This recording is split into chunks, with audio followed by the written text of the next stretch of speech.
State news 71 में आप सभी का स्वागत है। पुण्य श्लोका लोक माता अहिल्याबाई होलकर त्रिसदी जन्म जयंती आयोजन समिति जगाधरी के तत्वाधान में लोक माता अहिल्याबाई होलकर त्रिसदी जन्म जयंती का जिला स्तरीय सम्मेलन सरस्वती विद्या मंदिर जगाधरी में आज आयोजित किया गया। इस जिला सम्मेलन में जिला भर से सैकड़ों की संख्या में लोग शामिल हुए। जिला सम्मेलन में मुख्य अतिथि के रूप में उदर रोग विशेषज्ञ डॉक्टर स्वाति गाबा, विशिष्ट अतिथि के रूप में बलदेव राज भारतीय इतिहास प्रवक्ता एवं मुख्य वक्ता के रूप में श्री राम कुमार जी सह विभाग कार्यवाह शामिल रहे। कार्यक्रम के अध्यक्ष के नाते से समाज सेवी ओम पाल जी, कार्यक्रम संरक्षक के रूप में माननीय जिला संचालक रमेश धारीवाल जी एवं कार्यक्रम संयोजक के नाते से संयोजक सामाजिक समरसता श्री बनारसी दास जी उपस्थित रहे। इनके अलावा अनेकों गणमान्य लोग इस कार्यक्रम में उपस्थित रहे। कार्यक्रम में भारी संख्या में मातृशक्ति भी उपस्थित रही। तो आइए आपको भी ले चलते हैं सरस्वती विद्या मंदिर जगाधरी और दिखाते हैं कार्यक्रम की कुछ झलकियां।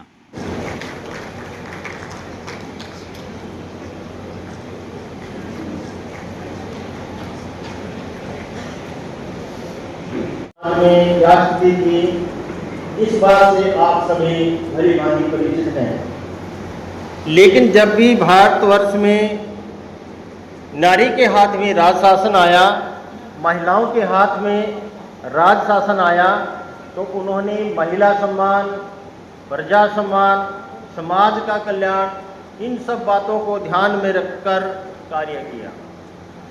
भारतवर्ष में अनेकों वीरांगनाओं ने जन्म लिया, जैसे महारानी लक्ष्मीबाई, महात्मा सावित्री जी फुले आदि, जिन्होंने महिला सशक्तिकरण को बढ़ाने, कुरीतियों को दूर करने, कुप्रथाओं को समाप्त करने और अन्य जो बाल विवाह की जो कुरीतियां थी उनको समाप्त करने में अपना भरपूर योगदान जन्म हुआ और 31 मई 2025 को 300 वर्ष पूर्ण हो रहे हैं।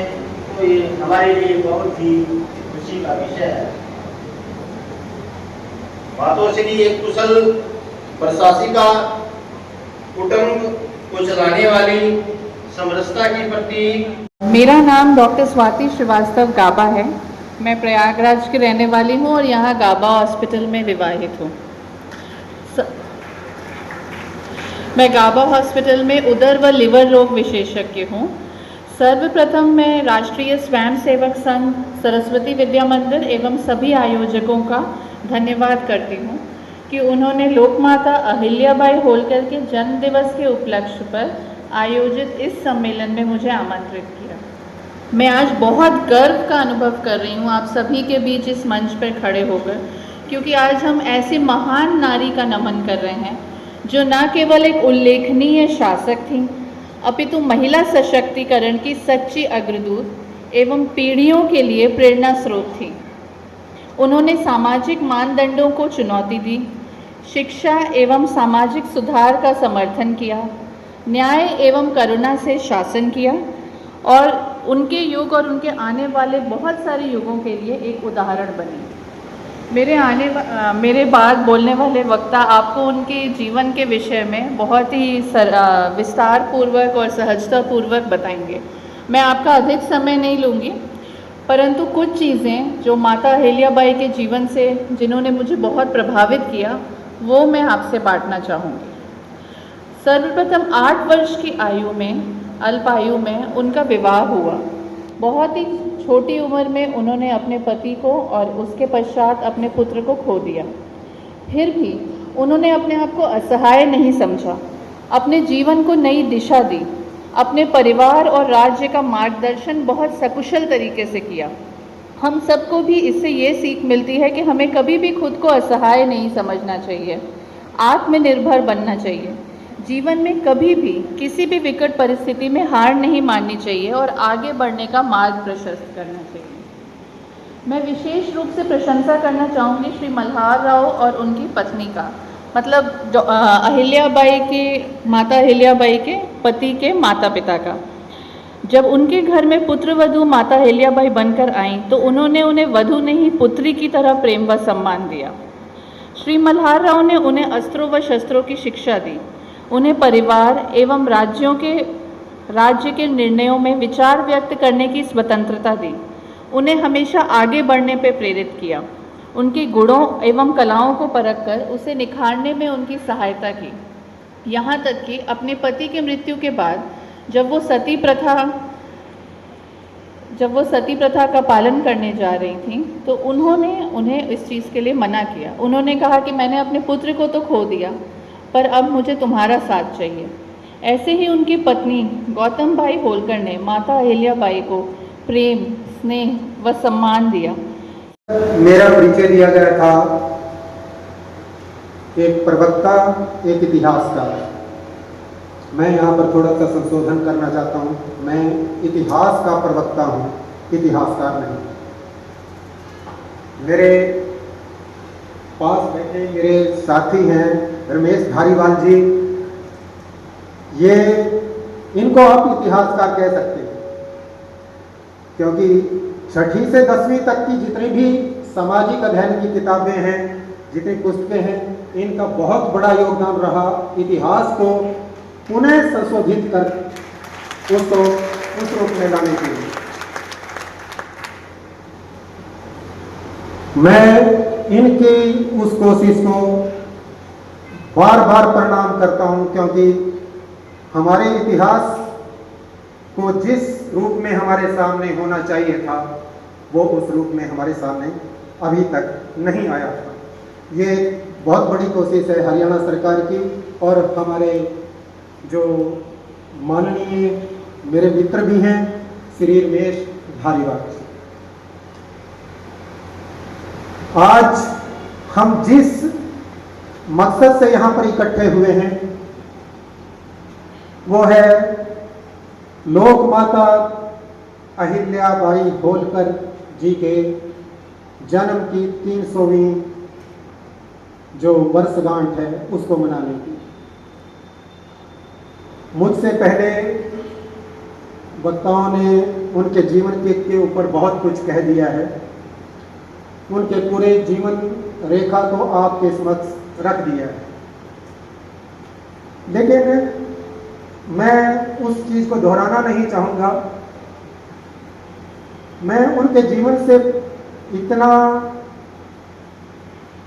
चाहता हूँ कि उनका जो जीवन है वो हमें किस प्रकार प्रेरित कर सकता है। हम सभी आज के युग में जी रहे हैं। मेरे लिहाज से जीवन क्या है? जीवन जन्म से मृत्यु तक का सफर नहीं है। केवल जन्म से मृत्यु तक के सफर को हम जीवन के रूप में नहीं कह सकते। जीवन वो भी है जो मृत्यु के बाद जिया जाता है, जैसा लोक माता अहिल्या बाई होलकर ने जिया। आज 300 साल बाद भी हम उनको याद कर रहे हैं। हम उनके जीवन से क्या प्रेरणा ले सकते हैं, क्या कर सकते हैं? उन्होंने विपरीत परिस्थितियों में का सामना करते हुए अपने को इस काबिल बनाया कि वो 1767 ईस्वी से लेकर 1795 ईस्वी तक 28 साल उन्होंने राज किया, और वो उनका शासन ऐसा था कि जिसके उदाहरण आज भी हम देते हैं। उस समय जो है वित्त के क्षेत्र में बहुत से लोगों ने उपलब्धि प्राप्त की होगी, परंतु बेजुबान बेसहारा पशुओं के प्रति कार्य करना किसी किसी के हिस्से आता है। आप रुचि थापर जी यमुनानगर में डॉग सेवा का कार्य करती हैं। बेसहारा पशुओं, नवजात पशुओं को उनकी वैक्सीनेशन करवाना, उनका इलाज करवाना, उनका रख रखाव, उनको भोजन प्रदान करना आप निरंतर कई वर्षों से कर रही हैं। मैं आपसे आग्रह करूंगा कि आप मंच पर आएं। साथ ही साथ मैं आज की मुख्य अतिथि डॉक्टर स्वाति गाबा जी से भी प्रार्थना करूंगा कि आप श्रीमती रुचि थापर जी को पटका पहनाकर सम्मानित करें।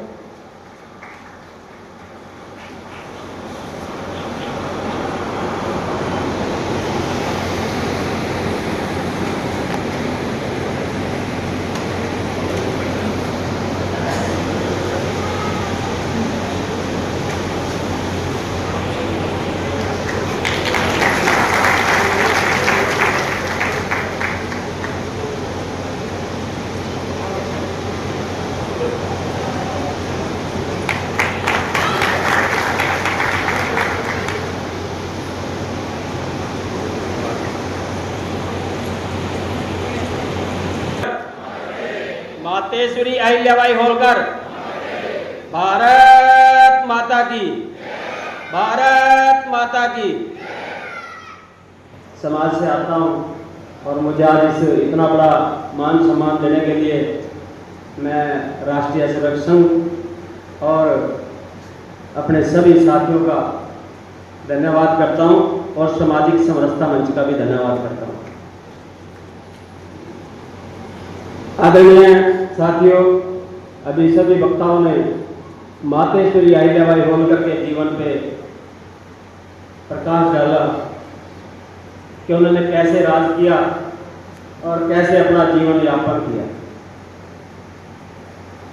साथियों, सबसे पहले मैं कहूँगा मैं धन्यवादी हूँ सामाजिक समरसता मंच के माध्यम से जो पूरे देश के अंदर आज देवी अहिल्याबाई होलकर की जयंती जगह जगह जगह मनाने का जो काम कर।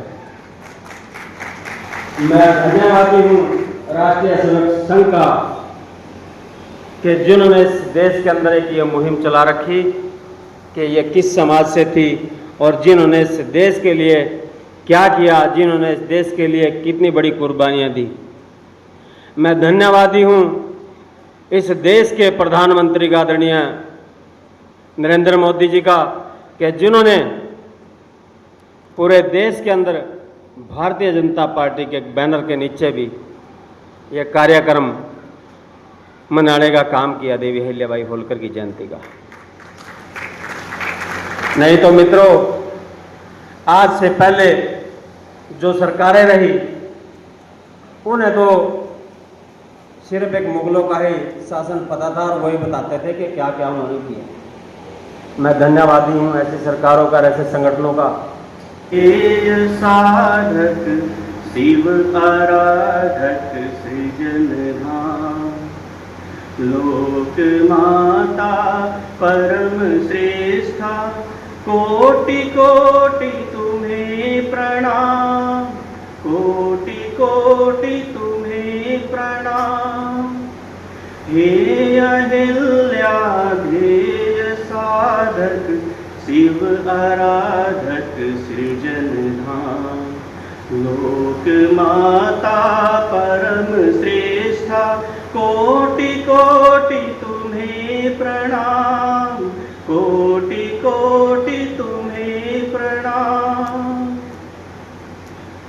सिरहनी है भरत भूमि, कर्म की गाथा सुनाती, बद्री से रामेश्वरम तक आपकी पद छाप आती। होंगे जिन्होंने स्कूलों के अंदर जाकर लोक माता अहिल्याबाई होलकर के बारे में विषय लिया भी हो।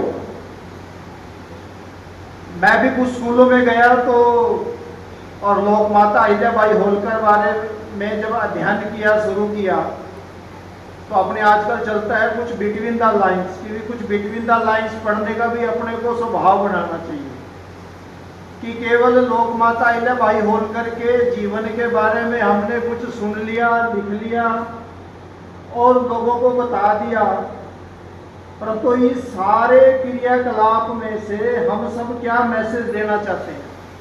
आजकल एक बड़ा शब्द चलता है विमर्श का, तो कुछ विमर्श हमारे देश के अंदर और महिलाओं के प्रति कुछ गढ़े भी गए हैं कि यानी कि भारत में जो महिला है उसके बारे में जो तस्वीर प्रस्तुत की गई है वो हम सब जानते ही हैं कि महिला है तो ये तो चार दीवारी में रहने वाली है, पर्दा करने वाली है और स्कूल में ना जाने वाली है। तो ऐसे ऐसे विमर्श अपने देश के अंदर गढ़े गए। तो हम सब भी अगर अपना वैदिक काल से सब चीज़ों का हिसाब किताब लगाएंगे, अपने यहाँ पर कैसी कैसी प्रथाएं थी आप सोचिए।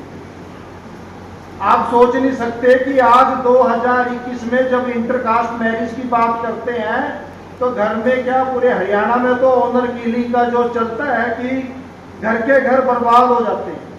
परंतु यही भारत देश था जहां पर स्वयंवर के माध्यम से वर चुनने की स्वतंत्रता थी। आप सोचिए, और केवल जो हम राम चरितमानस में, अपने रामायण में हम सब जग जाहिर है कि केवल महिला घर के अंदर है, परंतु जब रामायण में हम पढ़ा हमने कि कैकेयी को 2 वरदान मिले थे। राजा दशरथ ने कहा था कि मैं प्रसन्न होकर तुम्हें 2 वरदान देता हूं। तो ये हमें उसकी गहराई, उसमें बैकग्राउंड में जाएंगे तो जब राजा दशरथ के साथ देवाओं का और असुरों का युद्ध था तो इंद्र ने सहायता के लिए राजा दशरथ को बुलाया। तो राजा दशरथ की सारथी बनकर कैकेयी गई थी, और जब उस युद्ध में विजयी हुए तो कहते हैं कि राजा दशरथ ने कहा था कि जब तुम्हें समय लगे तो मेरे से 2 वरदान मांग लेना। तो आप सोचिए कि हम आज इस काल की बात नहीं कर रहे, हम वैदिक काल जो पुराने समय की बात कर रहे हैं कि अपनी जो माताएं थी, बहनें थी, उस समय युद्ध लड़ने के लिए भी जाया करती थी। और आजकल जो चारों तरफ वो सारा विश्लेषण करेंगे कि अपन थोड़ा वो जुडिशरी में है तो देखते हैं कि आज जजेस की संख्या भी 30-30, 35-35, 40-40%। शायद सामने से कोई मुझे गलत भी कर सकता है कि भाई साहब आप 35 पे क्यों अटके हो। आजकल तो 50% महिलाएं न्याय के क्षेत्र में, खासकर जो डिस्ट्रिक्ट का है वहाँ तो 50% महिलाएं हैं। और जगाधरी तो अध्यापकों का गढ़ है, ऐसा मानते हैं अपने यहाँ पर। अगर एक स्कूल का विश्लेषण करेंगे तो 70-80% जो महिलाएं हैं वो शिक्षा के क्षेत्र के अंदर बनी हुई है, इतना प्रतिशत है। और अगले 10 वर्षों में तो वो प्रतिशत कहाँ तक जाएगा। तो ये महिला सशक्तिकरण का ये एक सीधा सीधा जागता उदाहरण है। अभी भी जो ऑपरेशन सिंदूर हुआ, आप सोचिए, पाकिस्तान को पीटने से लेकर जो लोगों को खबर बताने के लिए भी 2 महिलाओं को जो सेना में थी उनको आगे किया गया। तो ऐसा जो एक विमर्श था जो महिलाओं के बारे में बनाया गया था तो वो सब तोड़ा गया। और दूसरा क्या है कि फिर जो ये सारी बातें आती हैं कि आखिर ऐसा क्या हुआ कि 7वीं शताब्दी से या 10वीं शताब्दी से लेकर अगले 700-800 वर्षों तक जो वैदिक काल की परंपराएं थी, आते आते वो क्यों धूमिल और अब महिलाओं का जो अवनति वाला जो मामला था वो ऐसा क्या हो गया। तो हम सब ने मोहम्मद बिन कासिम का नाम सुना होगा। उसका एक छोटा सा वृत्तांत है कि क्यों हमारे रीति रिवाज ही बदल गए। जो शादियां कभी दिन में हुआ करती थी रात को हो गई, जो महिला युद्ध के लिए जाया करती थी वो 4 दीवारी के अंदर सीमित हो गई। तो ऐसे कौन से आक्रांता थे, ऐसे कौन से जो लोगों ने अपने देश के ऊपर आक्रमण किया, तो जिसके कारण ये धीरे धीरे ऐसा सब चीज़ें हमें को देखने को मिल रही हैं। तो उसके पीछे जो पहला बताते हैं कि जब मोहम्मद बिन कासिम आया और ताहिर सेन के साथ लड़ाई की, तो ऐसा कहते हैं कि लड़ाई करने के बाद ताहिर सेन की दोनों बेटियों को और जो भी दास बनाने के लिए और जो भी राज्य में महिलाएं थी उन सबको साथ लेकर चले गए। और ताहिर सेन भी कहते हैं उस युद्ध के अंदर मारा गया, केवल उसका बेटा बचा था। और जब बेटा जान बचाते बचाते जो महाराणा प्रताप के दादा साहब बप्पा रावल थे उनको जाकर अपने युद्ध का वृत्तांत सुनाया। उन्होंने कहा कि हमने कभी जीवन में ऐसा नहीं देखा था कि अपने यहाँ तो जो युद्ध होते थे तो केवल राज्य अपनी गद्दी बदलने का काम होता था, थोड़ा बहुत मंत्री परिषद में बदलाव होता था, परंतु प्रजा को लेकर जैसा वो काम करती थी वैसा काम चल पड़ता था, केवल राजा का परिवर्तन होता था। ये हमने पहली बार देखा है कि ऐसे मलेच्छ जो बाहर से आए हैं युद्ध करने के बाद प्रजा में जो आतंक मचाया, मारकाट मचाई, वो तो मचाया ही मचाया, परंतु हमारी माताओं बहनों को भी साथ लेकर चले गए। तो जो पाकिस्तान के अंदर रावलपिंडी शहर है वो बप्पा रावल का बसाया हुआ, ऐसा कहते हैं कि कई 100 वर्ष तक बाहर से कोई भी अपने देश के अंदर यहाँ पर झांक नहीं सका। तो ऐसे ऐसे जो विमर्श बन गए, तो 100-150 वर्षों में इस विमर्श को तोड़ने का काम भी किया ही है। और फिर जो दूसरे जो भावना है कि जब हमने पहली बार कहा कि भी लोक माता अहिल्याबाई होलकर के कार्यक्रम करने हैं, तो पहले तो अपने ही मन में आया कि भाई साहब पहली बात तो हमने ही पहली बार नाम सुना है, और नाम सुने तो हम इनके बारे में क्या बताएंगे, और जब बताएंगे तो सामने वाला भी क्या सुनेगा। तो पिछले 2-3 महीने में समितियों का आयोजन कर करके स्कूलों के माध्यम से, आप सोचिए यमुनानगर में बैठकर, जगाधरी में बैठकर भी लोक माता अहिल्याबाई होलकर को याद किया जा सकता है, तो ये भी एक राष्ट्रीयता की निशानी है।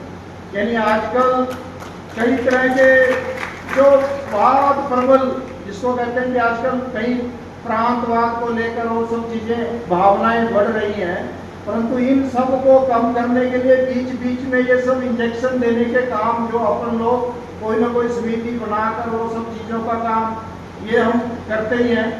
तो ये जो लोक माता अहिल्याबाई होलकर की समिति के माध्यम से हम 2-3 उद्देश्यों को हमने ये पूरा करने का प्रयत्न किया। तो फिर वही बात आती है कि भाई अपने पास कोई बहुत ज़्यादा अध्ययन का वो सब चीज़ों का लोक माता के बारे में नहीं था, और जैसे जैसे हम सब ने अध्ययन किया तो ध्यान में आया कि इनसे जबरदस्त कोई जो देवी है वो हो ही नहीं सकती। मतलब जीवन के हर क्षेत्र में आप किसी का भी नाम ले लोगे जहाँ पर लोक माता अहिल्याबाई होलकर ने काम ना किया हो। कोचिंग के नीट की परीक्षा पास कर आज जम्मू के मेडिकल कॉलेज से MBBS कर रही हैं। मैं आपसे अनुरोध करूंगा कि आप मंच पर आएं। साथ ही में राजेश बहन जी, जिला कार्यवाहिका राष्ट्रीय सेविका समिति जगाधरी, और सुनील जी, माननीय खंड संघ चालक खंड छछरौली से निवेदन करूंगा कि आप मंच पर आएं और कुमारी पलक को सम्मानित करें।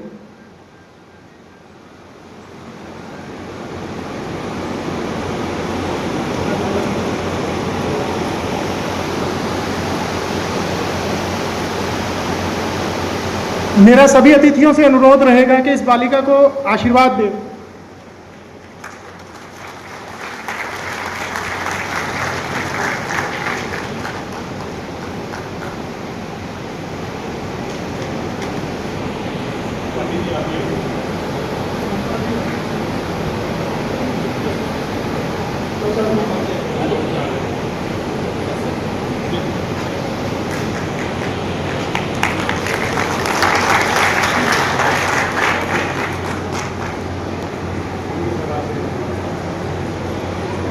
आप सभी का बहुत बहुत धन्यवाद। अब मैं हमारे कार्यक्रम के संरक्षक डॉक्टर रमेश जी धारीवाल, माननीय संघ चालक जिला जगाधरी, और इस से विनम्र अनुरोध करूंगा कि आप मंच पर आए और धन्यवाद प्रस्ताव रखें।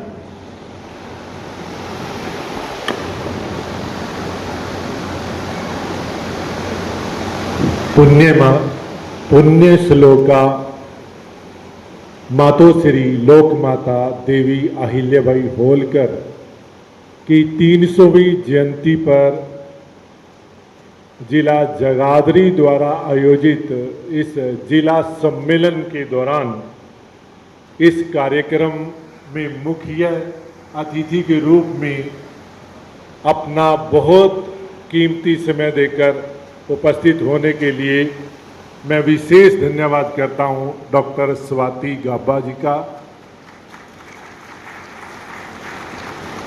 डॉक्टर्स बहुत बिजी होते हैं, उसके बावजूद भी आपने समय निकाला, आपका बहुत हार्दिक आभार। मैं धन्यवाद करता हूं आज के इस कार्यक्रम के विशिष्ट अतिथि साहित्यकार बलदेवराज भारतीय जी का, और साथ ही धन्यवाद करूंगा आज के इस कार्यक्रम के अध्यक्ष समाज सेवी श्री ओमपाल जी का, और विशेष धन्यवाद करता हूं कि जिन्होंने उनके जीवन के प्रसंगों को हमारे सामने रखकर हम सबको एक प्रेरणा दी और हम सबके रोंगटे खड़े किए कि उस पुण्य श्लोका, उस देवी, उस मातोश्री ने कैसे बद्रीनाथ से जगन्नाथ, सोमनाथ से विश्वनाथ, ओंकारेश्वर से रामेश्वर तक भारत के स्व के प्रतीकों का जीर्णोद्धार करके, मंदिरों का पुनर्निर्माण करके, समाज कल्याण का कार्य करके, जीव मात्र की चिंता करके, महिला का सशक्तिकरण करके किस तरह से मानवता को एक रास्ता दिखाया और ऐसी राष्ट्रीय दृष्टिकोण वाली वो महिला जिसने इस राष्ट्र के स्व को जागृत किया। तो मैं विशेष आभार करता हूँ, व्यक्त करता हूँ आज के मुख्य वक्ता हमारे आदरणीय श्री राम कुमार जी का। मैं धन्यवाद करना चाहूंगा श्रीमान मुकेश गर्ग जी, बहुत कीमती और बहुत व्यस्त समय में से उन्होंने अचानक मुझे कहा कि भाई साहब कितने बजे कार्यक्रम है, और पूरे समय इस कार्यक्रम में मौजूद रहे हैं। और ये शिक्षण संस्थान, इसके वो मुख्य तौर से इसकी मैनेजमेंट कमेटी के चेयरमैन भी हैं, और ये शिक्षण संस्थान हमें हर समय उपलब्ध होता है इस शिक्षण संस्थान का। और श्रीमान मुकेश गर्ग जी का भी मैं हार्दिक आभार व्यक्त करता हूँ। मैं आभार व्यक्त करता हूँ श्रीमान मान सिंह जी का और श्रीमान अमर सिंह जी का, विविध क्षेत्रों, विविध संगठनों से आए सभी प्रमुख कार्यकर्ताओं का जो यहाँ मौजूद रहे हैं, उन सब का भी बहुत बहुत आभार। मैं आभार व्यक्त करता हूँ खास तौर से इस कार्यक्रम के संयोजक श्रीमान बनारसी दास जी का, सह संयोजक श्रीमान विजेंद्र जी का जिन्होंने बहुत अच्छा मंच संचालन भी किया, श्रीमान राजेश जी का सह संयोजक जो प्रताप नगर से हैं, इनके साथ साथ अहिल्याबाई त्रिसती आयोजन समिति जो मुख्य तौर से श्रीमान राकेश जी डारपुर के मार्गदर्शन निर्देशन में वो बैकएंड पर नींव में रहकर इस सारे कार्यक्रमों का योजन, नियोजन, आयोजन, संयोजन कर रहे हैं। तो पूरी आयोजन समिति का भी बहुत बहुत आभार मैं मंच से व्यक्त करता हूं।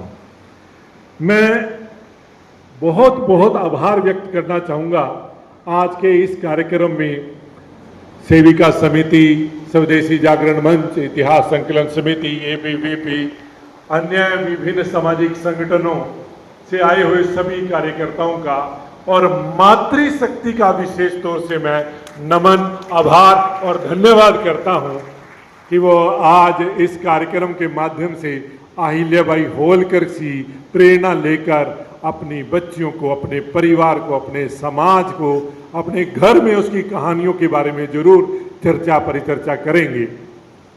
और एक बार पुनः मैं धन्यवाद करता हूं प्रेस के साथियों का, साउंड और इस सारी टेंट और बाहर की जो खान पान की व्यवस्था हमारे व्यवस्था विभाग ने की है। तो एक बार पुनः मैं संपूर्ण मानव जाति, ईश्वर और प्रकृति का पुनः आभार व्यक्त करता हूं कि जिसकी वजह से ये आज कार्यक्रम एक सफल हो पाया है। और निश्चित तौर से जैसा राम कुमार जी ने कहा था कि एक नैरेटिव जो सेट किया गया, कुछ विशेष शासकों पर फोकस किया गया और बाकियों को अंधकार में धकेल दिया गया, अब वो मुख्य धारा में उनको लाने से, उन मुख्य धारा में उन सभी महान वीरांगनाओं को, फिर चाहे वो अहिल्याबाई हो या फिर रानी अबक्का हो या फिर नायकी देवी हो या जीजा माता हो, उन सबको हम मुख्य केंद्र बिंदु में लाकर अपनी महिला शक्ति को जागृत करेंगे ही। एक बार पुनः आप सबका इस कार्यक्रम में उपस्थित होने के लिए मैं आभार, धन्यवाद ज्ञापित करता हूं। जय अहिल्या माता, जय भारत माता। बहुत बहुत धन्यवाद माननीय रमेश जी। आप सभी से प्रार्थना करूंगा कि आप सभी कार्यक्रम के समापन से पूर्व अपने स्थान पर खड़े हों और सामूहिक रूप से राष्ट्रगीत का गायन करें।